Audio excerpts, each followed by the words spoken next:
à toutes et à tous, vous écoutez Cinécast. Salut Thibaut. Salut Guillaume. Cinécast, c'est le podcast qui chaque semaine vous recommande des films à voir au cinéma, en streaming ou VOD. Et aujourd'hui Thibaut, jour particulier en ce lundi 18 janvier 2021, puisqu'on vient d'apprendre le décès de Jean-Pierre Bacry à peine une petite heure avant d'enregistrer cette émission, Thibaut. RIP JP. Oui, rest in peace comme on dit. Pour un acteur quand même qui a marqué le cinéma français par ses rôles souvent tragicomiques. Et là aujourd'hui, c'est le moins qu'on puisse dire. C'est le moins qu'on puisse dire. Je trouve que ça résume bien sa carrière tragicomique. Aujourd'hui, on va vous parler du Sens de la fête. C'est le dernier grand film avec Jean-Pierre Bacry. Oui. En tout cas, un beau succès à la fois critique et public. Le film est à voir sur Netflix en Belgique. Alors, de quoi parle le Sens de la fête ? Déjà, c'est un film qui a été réalisé par le duo Toledano et Olivier Nakache. Donc ça, c'est Toledano, il a pas de prénom. C'est Eric. Si, c'est Eric. Eric Toledano, Olivier Nakache. Ça, je savais. Mais disons, d'habitude, on dit Toledano Nakache. Moi, j'ai dit juste le nom de prénom. Ok, c'est pas grave. Donc Toledano Nakache, qui, pour petit rappel quand même, sont derrière Intouchables, hors norme récemment avec Vincent Cassel. Ils ont fait quoi d'autre ? Tellement de films. Allez, comment ça s'appelle ? Samba, oui, mais ça c'est un peu moins. Allez, bon, oui, bref. Oui. Tu parles de celui avec la colonie de vacances. Oui, mais je ne l'ai plus en tête. Mais là non plus, j'ai plus le voilà, titre. avec Jean-Paul Rouve. C'est évidemment le si moment. Vous l'avez aidé, c'est nous. toujours comme ça, quand tu cherches le titre d'un truc, qu'il t'échappe. On n'avait pas prévu de parler de Jean-Pierre Bacry, mais malheureusement, on en parle. Heureusement aussi, parce que ça nous fait plaisir d'en parler, mais pas dans ces circonstances-ci. Alors, de quoi parle le Sens de la fête ? Ça parle d'un traiteur. Il a 30 ans de carrière, il s'appelle Max, interprété du coup par Jean-Pierre Bacry, qui est en fin de parcours, vraiment fin de parcours professionnel. Dans sa vie, c'est pas non plus la folie. Et très clairement, il doit organiser un mariage qui l'inspire très peu. Le mariage de Pierre et Elena dans un beau château du XVIIe siècle. Et c'est un peu la loi des séries qui va se passer dans ce film, où tout va partir en sucette, que ce soit le traiteur, le DJ, enfin tout le monde va foutre la merde à ce qui était censé être la dernière grande prestation de Max en tant que traiteur. Au casting, on retrouve forcément du coup Jean-Pierre Bacry, Gilles Lelouch et Jean-Paul Rouve, entre autres. Alors pourquoi faut-il voir ou revoir le Sens de la fête ? On vous dit ça juste après un extrait de la bande-annonce. Je vous le redis là une bonne fois pour toutes, on est dans un château du XVIIe siècle.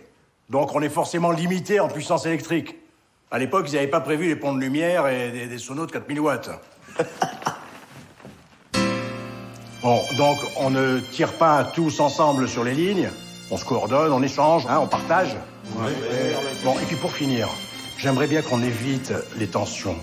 Mais t'es bouché ou quoi ? T'es dans le passage, tu vois bien que tu gênes. On garde son calme. Mais toi, tu vas me recadrer, mais vas-y, viens, mais je t'attends. Ça ne va pas d'être vulgaire. Eh, casse pas les couilles, toi. Votre comportement, votre politesse, c'est la vitrine de la réception. Non, je veux personne dans le champ. Regarde, il y a une vieille dans le champ. La vieille, c'est ma mère, hein. Alors Thibaut, on a tous les deux vu Le Sens de la fête, un film qui est pas si vieux que ça, 2017, ça va. Ça va. Je l'ai pas revu depuis, j'avais envie, parce qu'effectivement j'ai vu qu'il avait été ajouté sur Netflix il y a un petit temps déjà. Je l'ai toujours pas revu, mais on a toujours pas mal de séquences en tête. C'est ça qui est frappant avec beaucoup de films de Toledano et Nakache de manière générale. J'ai envie de te dire, je pense que de tous leurs films, on a au moins une scène qui nous reste en tête. Et voilà, le Sens de la fête n'échappe pas presque à cette règle, j'ai envie de dire, parce que voilà, c'est un film qui reste assez frais dans le souvenir.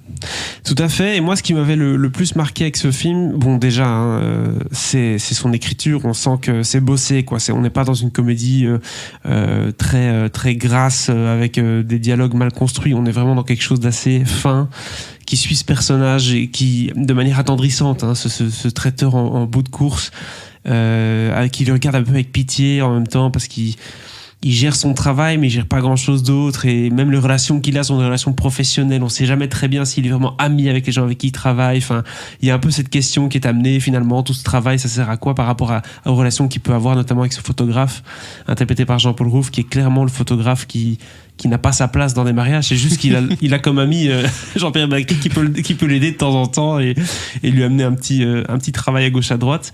Et c'est vrai que c'est assez jouissif pour ce côté juste du monde des freelance du mariage. Je pense qu'ils doivent se reconnaître pas mal dans ce film-là. Ouais. Et du monde des freelance tout court d'ailleurs. Et comme tu le dis, des moments très marquants, notamment Gilles Lelouch en DJ qui en fait des siennes et qui veut pas lâcher le micro, quoi. Des caisses et des caisses, ça c'est terrible. Là, il y a toute cette scène assez aérienne aussi avec le marié, le ballon et tout. Mégalo. Il y a des trucs très très beaux. Et puis évidemment, c'est évidemment le côté le plus marquant du film, c'est tout ce côté comique avec toutes les catastrophes qui s'enchaînent, tous ces types qui sont globalement pour la plupart à côté de la plaque, à la ramasse. T'as ce type-là joué par Alban Lenoir, non pas Alban Lenoir, Alban Ivanov, c'est ça? Alban Ivanov. Tu vois. Ouais, non, moi dès qu'il y en a deux qui ont le même prénom, c'est terminé. Mon esprit est perdu. Jean Reno, quoi. Donc ce gars joué par Alban Ivanov qui vient jouer le serveur. T'as l'impression que c'est la première fois qu'il fait serveur. Je pense. Il remplace quelqu'un ou un truc comme ça. Ouais, il y a un truc du style effectivement, mais tu vois que c'est le type, peu importe le job qu'il fait, il est jamais bon, quoi. Ah, vraiment, c'est le gars, il sera jamais terrible. Et du coup, t'as tous ces personnages qui sont, si pas complètement à la ramasse, ils sont à côté de leur pompe, et du coup, il y a rien qui va. Mais tout qui va aussi d'une certaine façon, parce que l'événementiel, c'est ça, c'est toujours du bricolage. Il y a jamais rien qui fonctionne parfaitement. Jamais. Préparer les choses autant qu'on veut, il y aura toujours un truc qui va merder. Hein, toujours.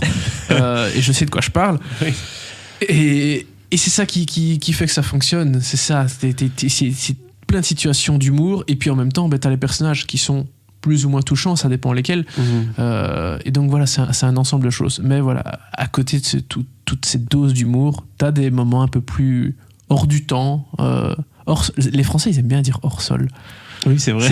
D'ailleurs, il y a une scène d'aérienne, tu viens de dire. Eh ben oui, évidemment. Donc voilà, c'est un tout, le sens de la fête. C'est un joli tout. Exactement. Et c'est ça qu'il retransmet très bien. C'est comme tu viens de le dire, c'est ce côté un peu bizarre qu'il peut y avoir dans une soirée qu'on organise comme ça. Ça peut être son propre mariage, ça peut être autre chose. On est un peu pris par le flow du truc, par les merdes qui peuvent arriver, mais à un moment donné, il y a toujours une petite seconde où on se regarde et on est complice, tu vois, dans l'accomplissement de quelque chose. On dit ouais, putain, c'est pas mal là, tu vois. Et cette petite satisfaction qui, mine de rien, rassemble quand même à un moment donné. Il y a ça aussi dans le film, forcément. Donc voilà, c'est un peu un best-of de la fête, hein, comme le titre l'indique. Et Jean-Pierre Bacry est on ne peut plus juste dans ce rôle de grincheux, parce que bon, il est quand même connu pour ça aussi, hein, sa tête de grincheux, là il l'assume à 100%. Ah bah, il a beaucoup fait le vieux grincheux au cinéma, ça c'est clair.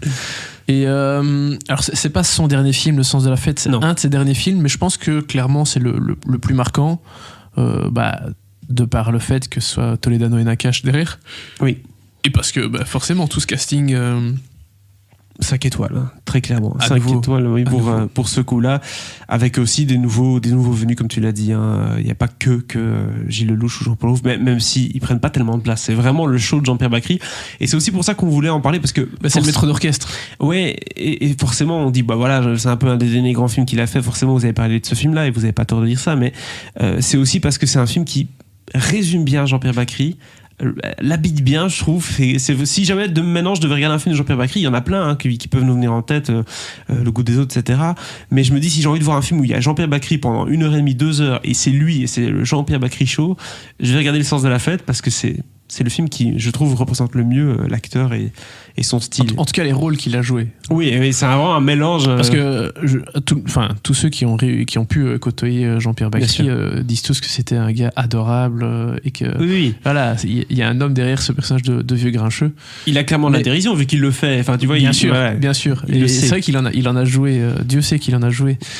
Mais voilà, évidemment, c'est clair que, comme tu le dis, Le Sens de la Fête, c'est un bon résumé, ça montre bien ce qu'était souvent Jean-Pierre Bacry au cinéma. Donc voilà, je pense que c'est un bon exemple de film à regarder si on veut découvrir le comédien, pour ceux qui ne le connaîtraient pas encore. Redécouvrir ou faire découvrir, hein, c'est aussi ça. Évidemment.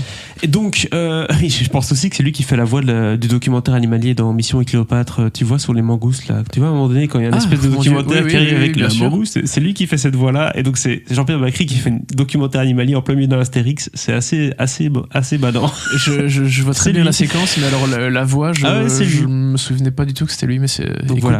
Je te fais confiance sur ce coup-là. Non, ça, les comédies françaises, je suis là. C'est vrai. Donc, bon, faut voir le film, hein, on va pas résumer, on va pas tourner autour du pot.